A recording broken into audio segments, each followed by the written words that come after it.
This podcast is made possible by the listener members of Nashville Public Radio. This is the Nashvillager Podcast.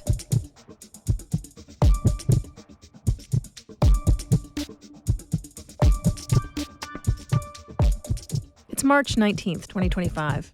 On this day in 1968, students at Howard University started a protest in their school's administration building, the kind where students sit in a space in large numbers and refuse to leave. They were pushing for two things. They wanted a change in how student disciplinary issues were handled, and they were pressing for more emphasis on African American history and culture in the curriculum. Again, this was at Howard, a historically black university. It was at the end of a decade marked by the civil rights movement. And even at that time, in that place, someone needed to specifically say, hey, we need to pay attention to black excellence. This kind of thing, smaller groups having to fight a little harder for attention and focus, is a perpetual issue. Dominant groups dominate in all kinds of ways, whether purposeful or just as a byproduct of being the majority and the ones that set the norms. As another example, today is also the anniversary of Wales being incorporated into England as a principality. That happened all the way back in 1284. Now, 741 years later, the people of Wales still generally feel that they need to go above and beyond to preserve the things that make them Welsh and not just be subsumed into the UK as a whole. And still, after all this time, studies show all too many people from other parts of the UK tend to believe unkind stereotypes about Welsh people and think of them as lesser. I'm Nina Cardona, and this is your daily digest of what's happening around Middle Tennessee with some context from Nashville Public Radio, WPLN News. That perpetual tendency that people have to prioritize those who are in the majority, to ignore and think poorly of people who don't check all the boxes of the dominant group, it is a mindset that never quite seems to stop creeping into things. It's part of the human condition.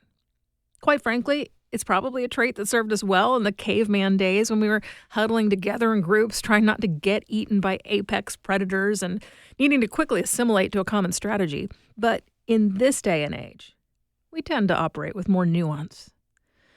One danger of that othering is that really smart and talented people can get lost in the shuffle.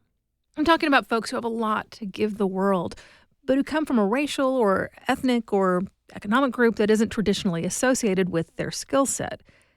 They can face so many hurdles, some big, some little, misconceptions to clear up, struggles to secure opportunities, just things that can get in the way of the right education or a job or just attention from the powers that be.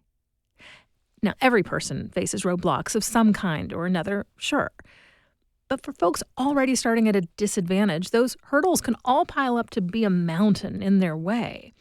And climbing over a mountain of prejudice is its own separate skill set, which is why in the last few decades, people have developed more and more efforts to be mindful of the problem and, to continue the metaphor, to offer people help with getting to the other side of the mountain.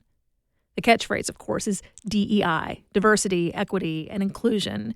But as longtime public radio stalwart turned DEI educator Celeste Headley once told me, it's really about belonging and finding ways to make sure that the people who well and truly deserve to hold a certain job or role can get there and thrive without having an extra pile of nonsense in their way.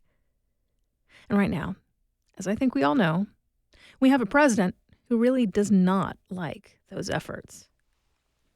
One of the targets of the Trump administration's DEI crackdown is higher education. Vanderbilt is one of several dozen institutions the Department of Education recently named as being in the crosshairs. Now, you may have seen that Vandy administrators made a bunch of moves earlier this year to try to avoid something like this. Some overt mentions of DEI were scrubbed from outward-facing communications. The websites for certain programs and efforts were put behind passwords. Well, that strategy didn't work. The university is now under investigation. That may sound like strong language, but that's what the DOE is calling it, an investigation. The federal probe identified which schools to examine by looking at which ones work with the group called the PhD Project. It's an organization that supports students as they work towards advanced business degrees. The group focuses its efforts on people from communities that are underrepresented in that kind of leadership. It was started by one of the big four accounting firms, KPMG, because that company's leadership saw that there was an advantage to be had by making sure smart and skilled people don't exit out of the talent pipeline to follow a different career path. Now, the federal investigation is operating on the assumption that offering targeted supports to people based on their demographics violates the Civil Rights Act. And the language of the DOE's announcement of the probe is interesting. It is full of language that we associate with that law and with fairness. And it's quite frankly wording that comes from the DEI world, even though it's being used against DEI. It says the aim is to, quote, ensure all students are protected from illegal discrimination and not prejudged by the color of their skin. It accuses programs that offer race-specific supports of being, in their words, race exclusionary. What the announcement leaves out is all of that backstory that I just told you of what the PhD project does.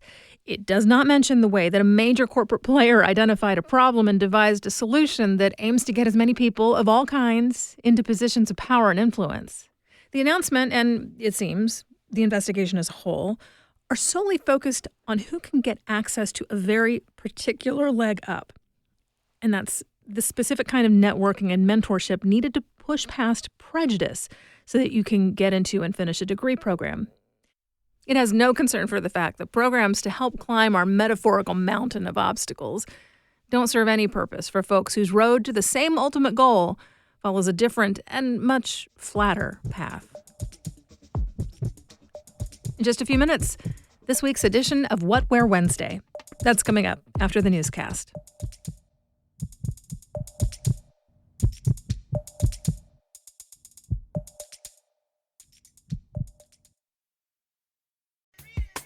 Nashville Public Radio is always here to keep you informed, whether it's the latest news or music you should check out.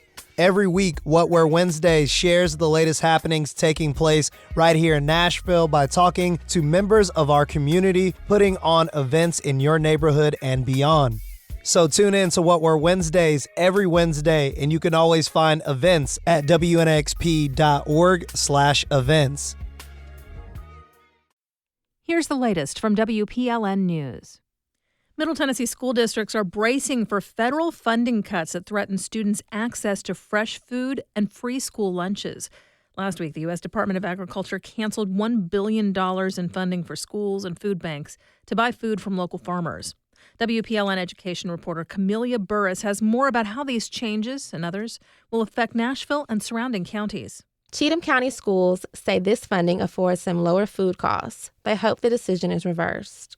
Republican lawmakers are also pushing to significantly reduce the number of schools that provide free meals to all students. Right now, if 25% of a student body is low income, the school provides free meals to all. Under the proposal, that would be raised to 60%. That would impact thousands of students in Davidson County alone. Wilson County schools say another proposal that requires schools to verify the family income of every student applying for free or reduced meals will be burdensome and require additional staffing. Several new anti-LGBTQ bills are working their way through the Tennessee state legislature. One bill would require all local governments in the state to recognize only two sexes and to only accept people's sexes assigned at birth. That bill passed the Senate Judiciary Committee Tuesday afternoon.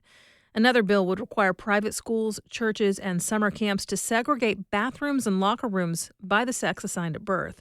The Tennessee Lookout reports that bill is further along. It passed the House by a vote of 74-18. As the measles virus surges, Tennessee's vaccination rate is well below the threshold needed for so-called herd immunity. WPLN's health reporter Catherine Sweeney tells us parents are either opting out or delaying the shots. There have already been more cases of the measles in the U.S. so far this year compared to all of last year. For full community protection, the vaccination rate needs to be more than 92%. Here in Tennessee, only about 75% of kids 4 to 6 have gotten their shots. In some counties, that rate is even lower. We're having some parents refuse that altogether. That's Dr. John Heiss. He represents the state's chapter of the American Academy of Pediatrics. He says those parents typically cite the debunked idea that vaccines cause autism. He says it's even more common for kids to be simply behind on their vaccines, since parents want to spread the shots out over a longer period of time. They're worried about the side effects and overwhelming the immune system not realizing we've been doing this for decades. And we do tell them that if we do it the way they're asking, they're actually going to be getting more shots. The CDC says 95% of the cases reported this year were in people with no record of a measles vaccine. Catherine Sweeney, WPLN News. Environmentalists say one Middle Tennessee town has dumped polluted water into the Falling Water River hundreds of times in the last few years. That water then runs into Center Hill Lake, the Caney Fork, and the Cumberland River. The Tennessean reports a nonprofit called Tennessee Riverkeeper plans to sue the city of Monterey in Putnam County. Since the start of 2022, the group says, the Monterey sewage treatment plant has violated the terms of its permit on 286 days. That includes dumping wastewater with high volumes of pollutants even after treatment and a failure to meet reporting requirements. The group also says there have been 145 overflows of raw sewage since March 2020. That's largely coming from problems with the infrastructure leading to the water treatment plant, like sewage pipes overflowing into a street. The mayor of Monterey did not respond to the newspaper's request for comment. Following national trends, Tennessee's economic growth is likely going to slow this year. The number of new businesses and added jobs is expected to level out after experiencing surges in previous years. Still, despite the anticipated decrease, this still marks a massive boom when compared with pre-pandemic levels. In fiscal year 2024, more than 73,000 new businesses formed. That's the lowest number of filings in the last 3 years. But the Tennessean reports it also marks a 60% increase over 5 years ago. These businesses seem to be lasting longer, too. In the last quarter of 2024, 31% more businesses renewed their licenses than they had the year before. You'll find more news anytime at WPLN.org. You know, this is a music industry kind of town, but did you know the industry extends into college? Not people learning to do the thing. I mean, full-on record label. Marquise will tell you about it.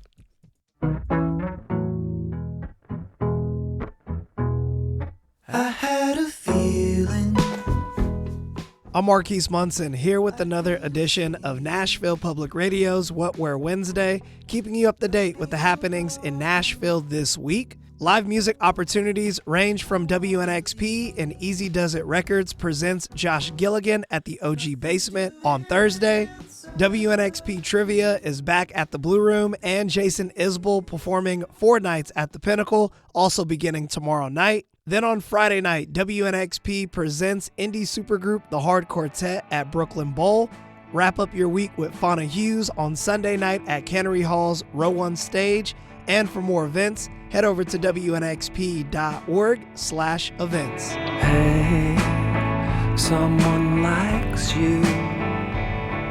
They're into your illusion.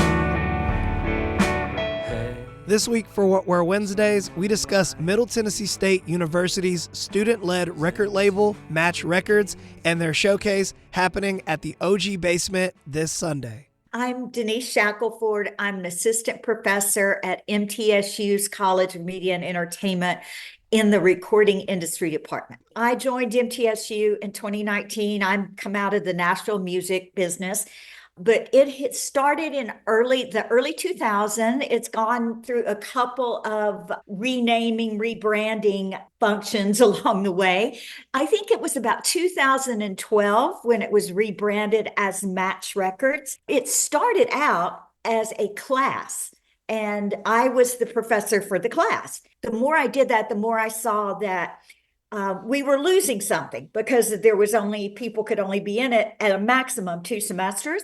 So there was a lot of turnover. So we decided in the fall of 2003 to bring it out of the classroom and make it a student organization. I think what was good about that is we came in with some structure. We had officers, we had departments, all of that was ready-made.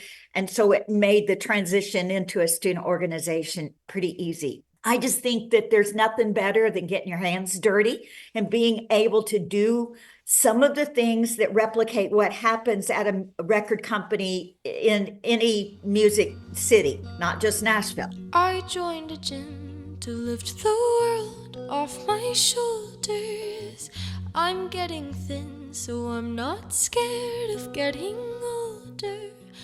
I'm Jackson Williams. I'm a senior music business student at MTSU, and I'm the president of Match Records. With Match, we are split up into multiple different departments.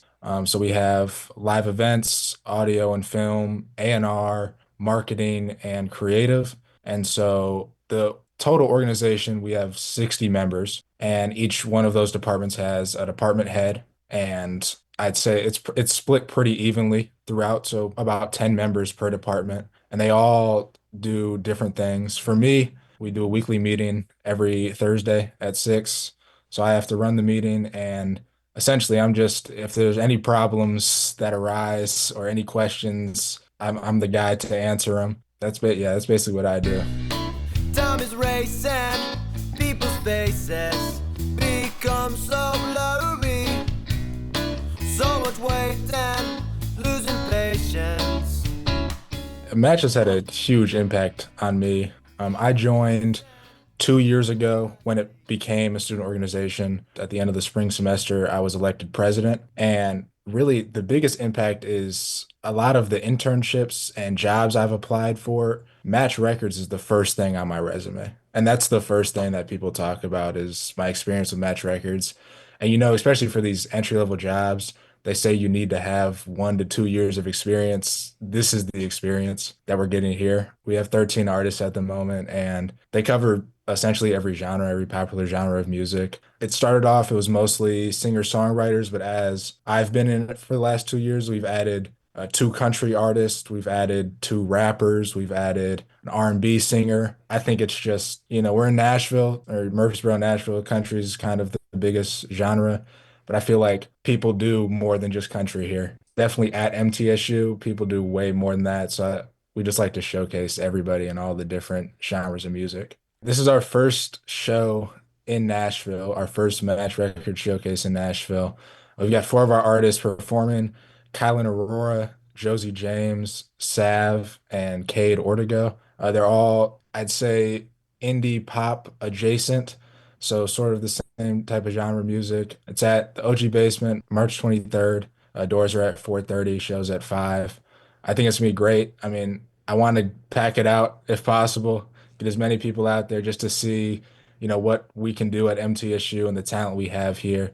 And hopefully we can really break into that Nashville scene. For more information about Match Record Showcase and other events happening this week, visit WNXP.org. My name is Marquise Munson, and thank you for listening to another edition of What Were Wednesdays. Sophia, darling, won't you tell me why you're always... Thanks for listening to the Nash Villager podcast. We take this look at Nashville news every weekday. If you like it, go ahead and subscribe on your favorite podcasting app and tell a friend or give us a mention on your socials. It really helps get the word out. And of course, everything at WPLN News is listener supported. You can become a member at WPLN.org. And that's it for today. Thanks so much for listening. Let's make this day a good one, and we'll catch back up tomorrow.